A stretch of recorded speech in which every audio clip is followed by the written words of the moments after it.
السلام علیکم ورحمۃ اللہ وبرکاتہ۔ Welcome back to online Quran classes. تمام ویور کیسے ہیں؟ امید ہے سب خیریت سے ہوں گے۔ اللہ تعالیٰ سب کو صحت والی زندگی دے اور اللہ تعالیٰ ہم کو زیادہ سے زیادہ علم سیکھنے کی توفیق دے۔ ویورز، ہمارا جو نیا ٹاپک سٹارٹ ہوا ہے دعاؤں کے اوپر، میں نے آپ سے لاسٹ ٹائم دعاؤں کی اہمیت، اس کی فضیلت کے بارے میں چند باتیں آپ سے شیئر کی تھی۔ دعا ہماری زندگی میں کیوں امپورٹنٹ ہے، تو آج ہمارا اس سیریز کا پہلا ٹاپک جو سٹارٹ ہو رہا ہے اور وہ ہے استخارہ۔ ٹھیک ہے، استخارہ کی اصل حقیقت اور اس کا اعمال اور ہماری اس کی زندگی کے اندر کیا جو ہے اس کا رد و عمل ہے، کیا اس کا فائدہ ہے، کیسے اس کو کرنا چاہیے، اس کے کیا فائدے ہیں، تو اس کے اوپر مختصر سا آپ سے ڈسکس کرتا ہوں، پھر اس کی دعا آئے گی انشاءاللہ۔ تو نبی کریم صلی اللہ علیہ وسلم کا ارشاد ہے کہ من خواب من استخار وما ندم من استشار۔ اس کا ترجمہ یہ ہے کہ جس نے استخارہ کر لیا وہ نقصان میں نہ ہوگا، اور جس نے مشورہ کر لیا وہ پشیمان نہ ہوگا۔ کسی بھی اچھے کام سے کرنے سے پہلے ہمیں استخارہ کرنا اور قابل مشورہ لوگوں سے کرنا سنت عمل ہے، اور ضروری ہے کہ جس کام کے انجام میں کوئی رکاوٹ ہو، جیسے شادی، اس کے بعد 2 یا 3 زائد چیزوں میں سے کسی ایک کا انتخاب کرنے کا معاملہ، ملازمت یا کاروبار کرنا، طلبہ کا تعلیم حاصل کرنے کے لیے خاص شعبے کا انتخاب کرنا، اعلیٰ تعلیم یا ملازمت و کاروبار کے لیے کسی خاص جگہ کا ارادہ ہو، اسی طرح کے معاملات میں دیانتدار، مخلص اور قابل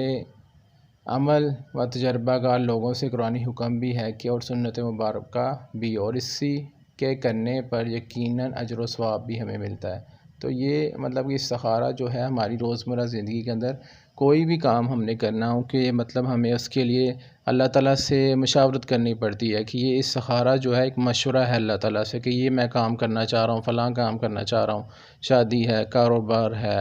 کوئی تعلیم کے حوالے سے ہے، کوئی بھی کام ہم نے کرنا ہے، تو یہ استخارہ جو ہے بیسیکلی اللہ تعالیٰ کے ساتھ آپ کی ایک مشاورت ہے کہ ہم یہ کام کر رہے ہیں کہ آیا یہ کام ہمارے لیے بہتر ہے کہ نہیں بہتر ہے۔ تو اس لیے استخارہ ہماری روزمرہ زندگی کے اندر بہت اہمیت کا حامل ہے، اس لیے ہمیں استخارے کو عمل کو کرنا چاہیے۔ احادیث کی روشنی میں اس کی جو اہمیت ہے، صحابہ کرام رضی اللہ تعالیٰ عنہ فرماتے ہیں کہ نبی کریم صلی اللہ علیہ وسلم ہمیں استخارہ یوں سکھایا کرتے تھے جیسے قرآن پاک کی تعلیم دیتے تھے۔ ایک اور روایت میں آپ وسلم ہمیں اس استخارے کی تعلیم اس طرح یاد کراتے جیسے نو مسلم کو نماز کی تعلیم یاد کرواتے۔ یہ حدیث کی روشنی کے اندر مطلب استخارہ جو ہے بہت زیادہ صحابہ کرام کو کثرت کے ساتھ آپ وسلم جو ہے وہ سکھاتے تھے۔ استخارہ جو ہے وہ ہمارے مسائل کا چھٹکارا ہے، خصوصاً وقت رفتہ کی جو گردش ہے، جو آج کل کے ہمارے حالات چل رہے ہیں، اس میں جو لوگ پھنسے ہوئے ہیں اپنی مشکلات کے اندر، وہ اپنی جو مشکلات میں جب پھنسے ہوتے ہیں تو وہ مختلف نام نہاد پیروں، فقیروں، پروفیسرز اور اہل علم سے استخارے کے لیے جاتے ہیں ان کے پاس، اور اس اندازے سے عوام کے سامنے کہ ہمارے یہ مسئلے ہیں اس کو آگے پیش کرتے ہیں کہ ہمارے اس مسئلے کو حل کریں۔ تو وہ یہ استخارہ سینٹر جو آج کل نارمل ہمارے گھر میں، تو اس چیز سے چھٹکارے کے لیے جو ہے ہمیں خود یہ عمل کرنا چاہیے، کیونکہ یہ عمل کسی دوسرے بندے سے کروانا صحیح نہیں ہے، خود انسان کر سکتا ہے، اتنا کوئی مشکل عمل نہیں ہے۔ اور دوسرا، استخارہ کون کرے؟ یہی کہ سب سے بہتر افضل عمل یہی کہ انسان استخارہ خود کرے۔ جیسے لوگ اکثر باہر لوگوں سے کرواتے ہیں اور کہتے ہیں کہ ہم لوگ گنہگار ہیں تو وہ نیک لوگوں سے کروائیں، تو یہ چیز ہمیں نہیں سوچنی چاہیے، اور بہتر یہی ہے کہ صحابہ کرام کی ہمارے پاس مثالیں موجود ہیں کہ جو 1.25 لاکھ صحابہ کرام تھے، ان میں سے کوئی بھی صحابہ کرام رضی اللہ تعالیٰ عنہ نبی کریم صلی اللہ علیہ وسلم سے استخارہ نہیں کرواتے تھے اور خود ہی عمل کرتے تھے۔ تو اس لیے ہمیں چاہیے کہ ہم یہ استخارے کا عمل خود کریں، کسی سے نہ کروائیں۔ انشاءاللہ آپ کو اس کا فائدہ ہوگا۔ اور اس کے بعد ہمارے پاس آ جاتی ہے استخارے کی دعا۔ ٹھیک ہے، استخارے کی دعا میں آپ کو پڑھ کے سناتا ہوں، انشاءاللہ آپ اس کو پڑھیں، اور جو ہے اس کی ایک حدیث ہمارے سامنے ہے وہ آپ کے ساتھ میں شیئر کر دیتا ہوں۔ حضرت جابر بن عبداللہ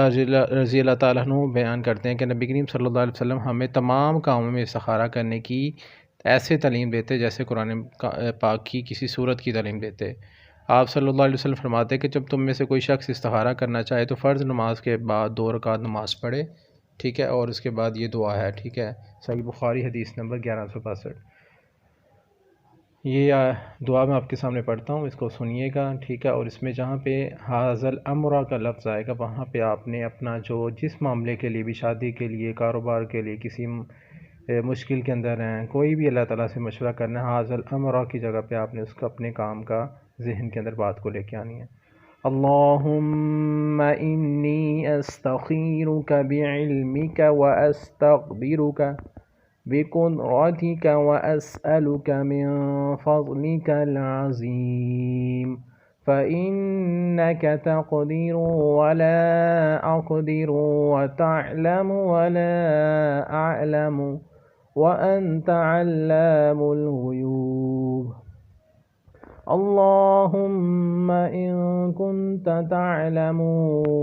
أن هذا الأمر خير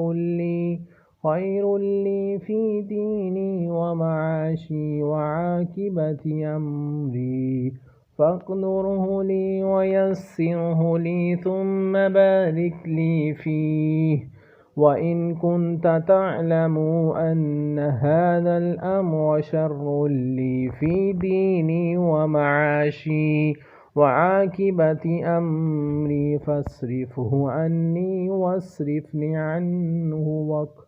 واقدر لي الخير حيث كان ثم أغدني به۔ اس کا ترجمہ ہے آپ کے سامنے۔ اس کا ترجمہ جو ہے دعائے استخارہ کا وہ یہ ہے: اے اللہ، بے شک میں تجھ سے تیرے علم کے ساتھ بھلائی طلب کرتا ہوں، اور تجھ سے تیری قدرت کے ساتھ طاقت طلب کرتا ہوں، اور میں تجھ سے تیرے فضل عظیم کا سوال کرتا ہوں، کیونکہ تو قدرت رکھتا ہے، میں قدرت نہیں رکھتا، تو جانتا ہے اور میں نہیں جانتا، تو غیبوں کو جانتا ہے۔ اے اللہ، اگر تو جانتا ہے کہ بے شک یہ کام جو میں کر رہا ہوں میرے لیے، میرے دین، میرے معاش، میرے انجام کار کے لحاظ سے بہتر ہے، تو اس کا میرے حق میں فیصلہ کر دے، اور اسے میرے لیے آسان کر دے، پھر میرے لیے اس کام میں برکت ڈال دے، اور اگر تو جانتا ہے بے شک یہ کام میرے لیے، میرے دین، میرے معاش اور میرے انجام کار کے لحاظ سے برا ہے، تو اسے مجھ سے دور کر دے،